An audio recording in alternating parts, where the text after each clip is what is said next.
ni kuhakikisha tu tunaweka msukumo mkubwa kwa maendeleo ya wananchi. Tunazo kero nyingi kutoka kwenye maeneo yetu, kata zetu, kata ya Kibada, Kigamboni, Mji Mwema, Vijibweni, Tungi, Kimbiji, Somangira, Kisalawe na Pemba Mnazi. Tuna upungufu sana wa mabarabara na hii ni kero kubwa sana, na mimi niseme tu tutakaa na TARURA kuona namna ya kutatua hizi kero. Na kwa kuwa mimi ni meya, maana yake naingia kwenye bodi ya barabara ya mkoa. Hii nayo italeta fursa kuhakikisha ninapigania kwa nguvu zote kuhakikisha tunapata huduma za barabara zinazostahili kiwango. Kwa hiyo niombe tu kwamba wananchi tuweke ushirikiano. Na popote penye mapungufu, wananchi wa Kigamboni, tuambieni viongozi, sisi mnatuchagua ili tuwawakilishe. Na pengine tuwe na ushahidi wa kutosha, kwa sababu kunakuwa na mambo yanafanyika alafu tunakosa udhibiti kutokana na wananchi kuwa oga. Tunaomba sana mtupe ushirikiano kwenye kutatua kero. Lakini kuna swala, tumeona kuna kesi imefunguliwa ya kuhusu tozo za daraja.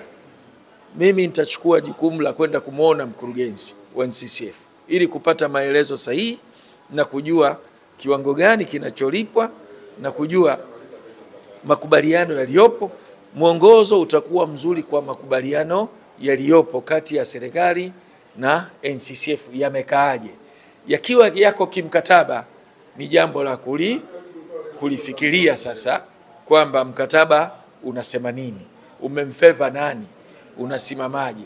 Hapo ndio tunakuja kuelimishana na kujua tunakwendaje na hili swala la daraja. Kwa sababu pia inawezekana mikataba inatufunga kutokana na huduma tulikuwa tunahitaji nyakati husika.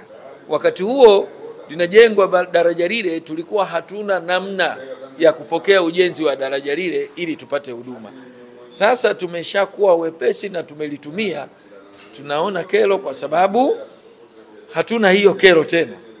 Lakini wakati linajengwa daraja lile, tulikuwa tunaridhia hata kwa bei yoyote tuweze kulipa. Tunakubali kwamba liko kibiashara, lakini mkataba tuujue umekaaje, unatufeva wao kutoka na kurudi serikalini, au ni mkataba ambao hautatuliki kwenda kwenye kupata nafuu ya gharama. Kwa sisi Kigamboni halmashauri, mipango ipo mingi, lakini tunapenda sana tujue halmashauri yetu vipaumbele vya msingi vinasimamiwa.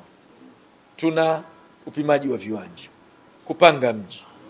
Kama eneo halijapangwa haliwezi kuwa zuri na kuvutia wawekezaji.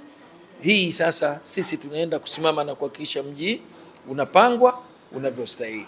Kutafuta wawekezaji kwa ajili ya kujenga mahoteli makubwa kwenye eneo letu.